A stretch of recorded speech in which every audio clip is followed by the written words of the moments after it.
Or, l'État-nation, c'est ce qui nous a permis des conquêtes qu'on est en train de nous remettre en cause dans le cadre du Saint-Empire romain germanique qu'on reconstitue, élargi.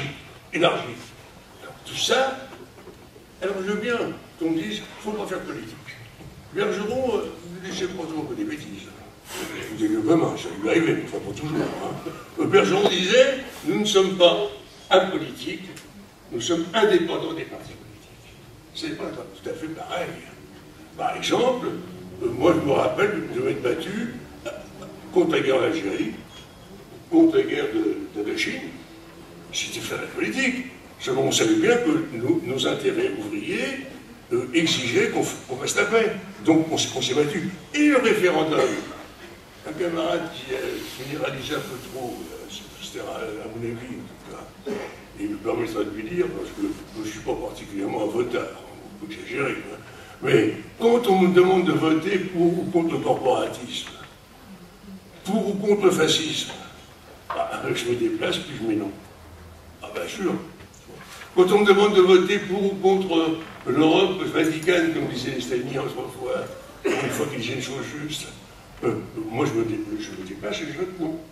Je vote non. Et j'aimerais bien que mon syndicat le fasse aussi. Pourquoi? Parce que je sais que dans le cadre des institutions européennes, tout le reste, toutes les revendications, c'est du bavardage.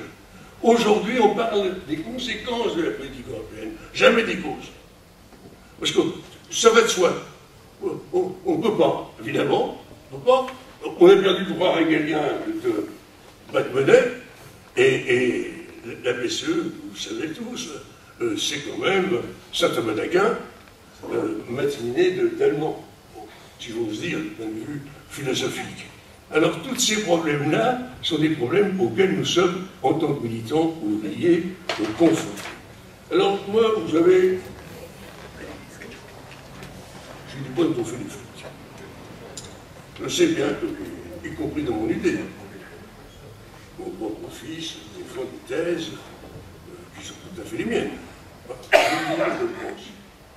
Moi, c'est sans rien, bien fallu, sur les mots.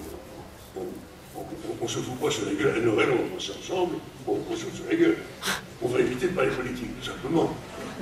Parce que mieux vaut ne pas parler lorsqu'on n'est pas d'accord. Et moi, je comprends mal que mon camarade et fils, Patrick Hébert, ait une position qui soit si bizarre et fluctuante. Rupture avec l'Union européenne. Ah, là, ça fait plaisir. Et le lendemain, accompagnement de Mailly à la CSI. Qu'est-ce que c'est que la CSI pour la CES, si ce ne sont pas des instances de l'Union européenne? Mais il y a contradiction, je suis obligé de le constater. Donc, ça m'inquiète. Ça m'inquiète. Vu l'indépendance des syndicats, avec Thibault, de Caillon à la CES, la CFDT à la CSI, c'est ça l'indépendance syndicale? Si c'est ça, camarade, permettez-moi de vous dire qu'il y a 60 ans, je me suis foutu dans l'œil. Oui, quand j'ai fait la scission, je me suis trompé. Et Baudron s'est trompé, Jouot s'y soit trompé. On s'est tous trompés. On s'est tous trompés. Il fallait rester bien coquiné avec les tenants de Staline. Alors, moi, je vous dis ça, c'est pas pour régler les comptes, uniquement parce que j'ai constaté une chose avec joie qu'ici, vous pensez avec votre tête. Il y a quelques-uns qui considèrent des gens, je peux reconnaître. Mais la majorité des camarades ici ont dit ce qu'ils pensaient, à leur façon. Ils ont exprimé en plus ce qu'est la réalité des classes ouvrières, ce qu'elle est aujourd'hui. Parce que moi, je regrette, camarades, et on pourra rapporter ailleurs mes propos. Je vous invite même à le faire, pour se donner la possibilité. Il est minuit dans le siècle. Il est minuit dans le ciel, camarade. C'est Victor Serge qui avait utilisé ces formules-là. Il est minuit dans le ciel, quoi qu'on en dise. Quand on mesure l'ampleur des dégâts, sur tous les plans, sur le plan social, de notre conquête, sur la remise en cause des codes du travail, la remise en cause de nos acquis, la remise en cause demain de nos statuts, de nos conventions collectives, la remise en cause de notre système de protection sociale. Je vous écoute. Chacun à votre façon, vous donnez une indication sur l'emploi des résultats, et certains nous disent, ben oui, mais on va quand même siéger la CES. La CES, elle a comme politique d'appliquer la politique de l'Union européenne.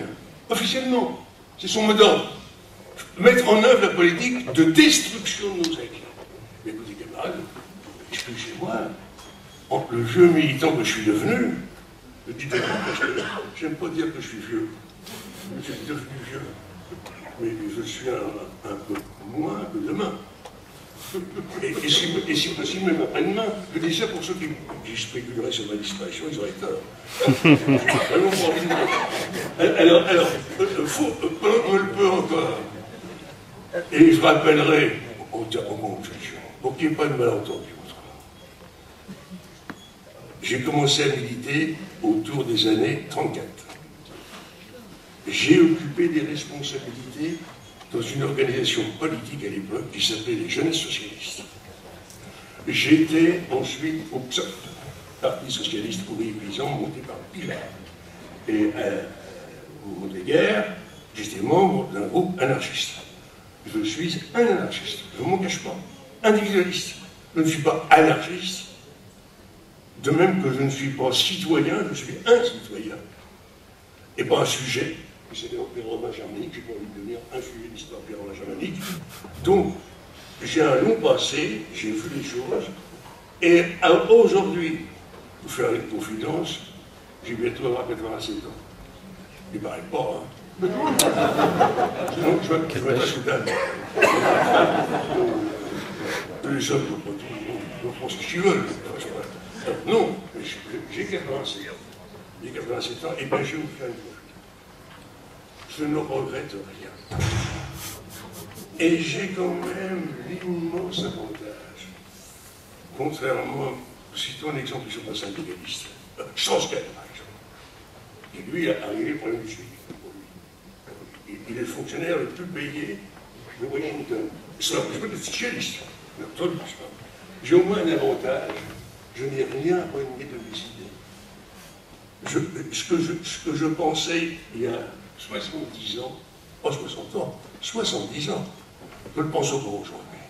Et c'est quoi mes idées? Elles sont simples, toutes simples, vieilles comme le monde. Machiavel l'a rappelé, l'a écrit quelque part. On ne peut pas être à la fois du côté des gouvernants et des gouvernés. Il y a un franchi, il y a un franchi. Alors on choisit. On choisit son camp. Si on choisit le camp du côté des gouvernants, il y a quelques avantages individuels. Ça c'est vrai. On connaît que du point de vue des retraites. Confort. Il y a des différences. Il faut dire les choses comme elles sont. Bon, on vit quand même. Hein. Je ne me plains pas, je ne suis pas malheureux. J'ai une retraite. J'ai plus que le SMIC. Alors, je vous dis franchement, j'ai plus que le SMIC, moi. Enfin, évidemment, par rapport à certains de mes camarades qui ont fait des carrières de ministres, probablement, ils doivent penser que je suis un pauvre con malheureux. Eux, ils sont mieux débrouillés que moi. Ils pensent ça. Ben non. Ils ne sont pas mieux débrouillés que moi. Parce que moi, je vais vous dire quelque chose.